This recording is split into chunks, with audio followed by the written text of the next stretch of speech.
Hi friends, இது பார்த்திங்கன்னா நம்ம குட்டத்தைப்பட்டி பக்கத்தில் இருக்க சாட்ரு. இது பார்த்திங்கன்னா இந்த ரிலே ஃபால்ட்டாக இருந்துச்சு. இந்த புதுசு மாற்றி விட்டு வோல்டேஜ் பார்த்திங்கன்னா 416 ஆம்ஸ் 8.9 ஆம்ஸ் எடுக்குது. Motor 5 HP motor. ட்ரைரான ப்ரிவென்ட்ரு. இது டிஸ்பிளேயில் தெரியும் நம்ம கான்டாக்ட் நம்பருங்க. இது பார்த்திங்கன்னா எந்த விதமான சாஃப்ட்வேர் இருந்தாலும் நம்ம வேலை பார்த்துடலாம். 2 phase 3 phase single phase starter ட்ரைரான பவர் பண்ணி தரலாம். ஆட்டோமேட்டிக்கு செல்ஃபோன் ஸ்டார்ட்ரு எல்லாமே வேலை பார்க்கலாங்க. புதுசு பண்ணி தரலாம். எந்த சாஃப்ட்வேர் இருந்தாலும் சர்வீஸ் பண்ணி தரலாம். பஸ்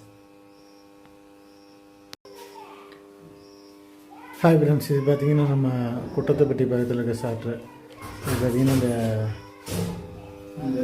ரிலே ஃபால்ட்டாக இருந்துச்சு. இந்த புதுசு மாற்றி விட்டு